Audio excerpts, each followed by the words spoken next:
Hey everybody, it's Pastor Dave of Christian Faith Fellowship here in Tucson, Arizona, bringing you a message of hope and encouragement for today.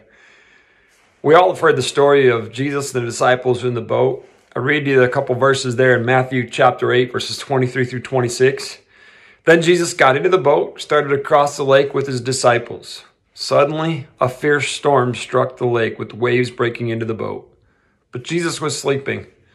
The disciples went and woke him up, shouting, "Lord, save us! We're going to drown." Jesus responded, "Why are you afraid? You have so little faith." Then he got up and he rebuked the wind and the waves, and suddenly there was a great calm.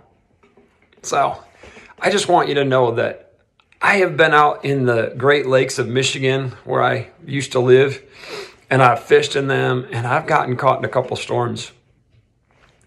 And as you go through those storms, there is this moment of realization that you have no power and no control, and you're just at the mercy of what is happening around you. As I view this story that we read in scriptures, oftentimes we think of, well, the disciples were fishermen. Well, only 4 of them were fishermen. 8 of them were not. And even the fishermen that had been through storms doesn't mean they weren't going to be afraid, because if you've ever been in a storm, you realize you have absolutely no control. When the storm of life that was happening there, we had 2 reactions. The disciples' reaction that came in fear, and Jesus' reaction that was in complete faith. He was sleeping. I want you to know that God is not sleeping as we are facing our current storm in life. But he is definitely not reacting in fear. This is not taking him by surprise. While it feels like things are completely out of control for me and you, God is completely in control. When we realize that our life is so frail and fragile and it can be lost in a moment's time, I want you to know that Jesus was not ignorant about what was happening around him. He recognized that he in his flesh could die, for truly we already know he died on Calvary for us.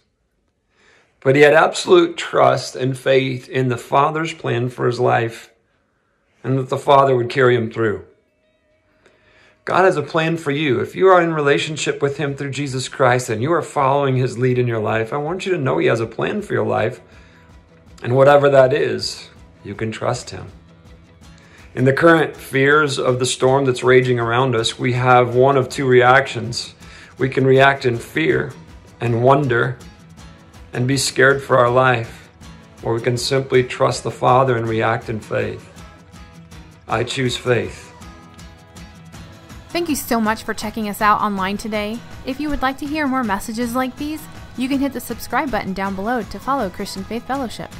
We would love it if you could share these with your friends and family, so that way they can know that they have a purpose and God has a plan for them too.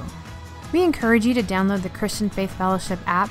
That way you can stay connected with our ministries wherever you go. Finally, thanks to everybody who gives financially and supports this ministry.